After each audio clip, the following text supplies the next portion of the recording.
What should you be using for your snow removal needs? You might have a bucket, you might be thinking of a snow blade, you might be thinking snow pusher. I'm here with Dick. Dick is the owner of RH Wiles. This is our distribution company where we get a lot of our different implements. So I think in this snow removal world, I think you're definitely an expert compared to me, Dick. So we're getting a delivery today of some HLA snow pushers. These are 72-inch wide. I've got some tractors these are going on. So I want to get into the detail on HLA, Dick. Give me what you believe pros and cons. Someone's got a bucket on a tractor. Why might they go to snow pusher, or why might you go to just a traditional blade versus just having the bucket? Is it worth spending the extra money? If you're going a long distance, the angle snow blade is nice, but it gouges, and if you have thawed out grass or lawns, it might catch some of your high spots and peel your sod off when people don't like that. These have skids on them on the edges, so you can adjust your pusher so that it don't gouge your lawns and catch frozen stuff underneath of the snow. So I would rather have a pusher than a blade.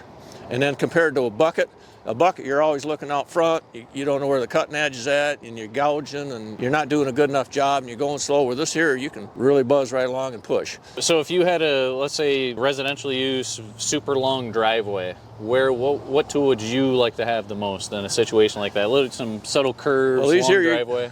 These here, you're going to be sectioning it off. You're going to have to go and then turn it. Yeah, you just keep pushing it a little bit farther. So the blade might be a little better. You keep plowing it off, yeah. But if it's really, really deep, you might run into trouble because you only push it over sideways so far. Would you rather be pushing on a snow pusher? Would you rather have a blade for something here? The big commercial guys, they do both. So they'll have their pickups or their loaders or whatever they got, and they'll be blading it and plowing it off the side, but they're also using a pusher to pile it up. Cost-wise, is Blades this kind are more of the expensive. most, this is the most cost-effective option as well. So even if it's not hydraulic, even if I just always have it tilted left or tilted right, is that still more expensive than a snow pusher by itself? The price point, we sell more pushers than we do blades. And obviously, if you get a bucket, it's not going to do it as well, but you're not any more money out of pocket. Buckets are okay, but to complement that situation, pushers are very popular. There's a lot of difference even in pushers, which they look real easy to use and that, but here's our selling points. First thing, the biggest thing that we have is we have a double wall side so that the snow doesn't bunch up in the corners. So if you take wet Michigan snow, it don't pack in there and you can't get it out, and you got to get a shovel and pick away at the snow to get that out of there. Second thing is that we can take whatever tractor you have, whether it's skid steer mount, John Deere's, whatever brand it is, we have the plates that bolt right on the back. So it's real simple. It's a standardized bucket. You can put whatever mounting he needs to put on it. Another big selling point is we have multiple stages of pushers. 1500 series, 1800 series, 25, it keeps right on going up to all them big boys right there. That's for like large articulated loaders, commercial snow removal people, parking lots, businesses, factories, and they want something serious, they'll go with one of them. Those there you can pile up 2-story high with snow. We're going to dive into this, on a snow pusher and some of that advantage, but you got the snow pusher, you obviously got the attachment if it's going on skid steer style or the John Deere like you said. Another thing with this is the back drag. They bolt right on here, so you can go right up to a garage door, curl that thing over, pull the snow away, less shoveling by the customer, so you can pull the snow back away from garage doors or a dock or whatever it is, driveways. The back drags are steel edge, but you can also put a rubber edge on a back drag. But also our selling point is that for no difference in price, you can use a steel edge on our pushers or a rubber edge. Why would you want rubber versus steel as a So standard? you go into a consumer that's got a really fancy brick driveway, or they just paved it and they don't want to scratch on their pavement, you go to rubber. Steel edge is like a bulldozer blade, So a steel edge is more aggressive. It's your option. Don't matter to us which one you want to use. Do you sell more steel or rubber? I would say we actually probably 60% rubber over steel.